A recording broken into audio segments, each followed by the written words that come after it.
Welcome to healthy universe with doctor Ahmad Rushdi. ஆரோக்கியமான பிரபஞ்சத்துடன் இணைந்திருக்கும் அன்பான தமிழ் பேசும் நெஞ்சங்களே, விட்டமின் டியின் முக்கியத்துவத்தை பற்றி நான் உங்களுடன் சிறிது நேரம் பேச இருக்கின்றேன்.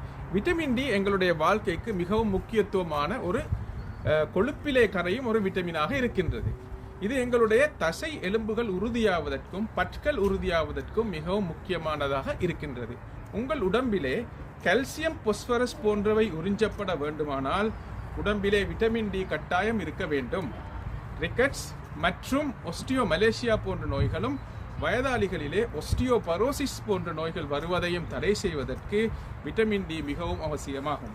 இரண்டாவதாக, வயதான காலத்திலே தசைகளை உறுதியாக வைத்திருப்பதற்கும் விட்டமின் டி மிகவும் உதவியானதாக இருக்கும். மூன்றாவதாக, உங்களுடைய இம்யூனிட்டி, நோய் எதிர்ப்பு சக்தியை அதிகரிப்பதற்கும் விட்டமின் டி மிகவும் முக்கியமான ஒரு காரணியாக அமைகின்றது.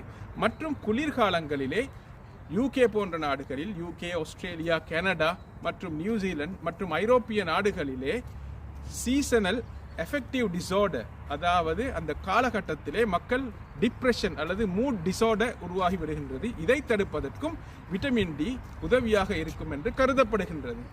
எனவே இந்த விட்டமின் டியை எவ்வாறு நீங்கள் பெறலாம்? விட்டமின் டி என்பது சூரிய ஒளியால் கிடைக்கக்கூடிய ஒரு மிக முக்கியமான விட்டமினாக இருக்கின்றது. எனவே அந்த சூரிய ஒளியை நாங்கள் ஒரு நாளைக்கு 15 முதல் 20 நிமிடங்கள் அந்த சரியான நேரத்திலே வெளியே போய் அதை பெற்றுக்கொள்ளலாம். அதை நாங்கள் வெளியே போய் பெற்றுக்கொள்வதற்கு எங்களுடைய உடம்பு கட்டாயம் 10 முதல் 15% எக்ஸ்போஸாக இருக்க வேண்டும். முழுதாக மூடிக்கொண்டு விட்டமின் டி அப்சார்ப்ஷனை நாங்கள் எதிர்பார்க்க முடியாது. சரியான நேரத்திலே நாங்கள் வெளியே செல்ல வேண்டும். உதாரணமாக இலங்கை, இந்தியா போன்ற நாடுகளிலே பகல் 11:30, 12 மணிக்கு பிறகு 3 மணி வரை உள்ள காலத்திலே தான் விட்டமின் டி அதிகமாக கிடைக்கின்றது. இதை உங்களுக்கு டிமைண்டர் என்ற ஆப்பிலே பார்த்துக்கொள்ளலாம், எந்த நேரத்திலே விட்டமின் டி உங்களுக்கு அதிகமாக கிடைக்கின்றது என்பது. இரண்டாவதாக, உங்களுக்கு உணவுகளின் மூலமும் விட்டமின் டி கிடைக்கக்கூடியதாக இருக்கின்றது.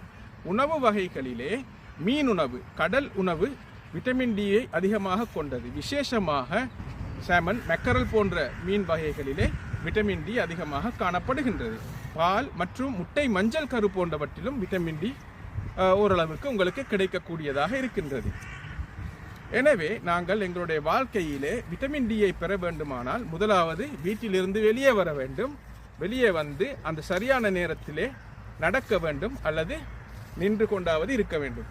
இந்த முறையிலே நாங்கள் விட்டமின் டியை பெற்று எங்கள் ஆரோக்கியத்தை செழிப்பாக்குவோம். நன்றி.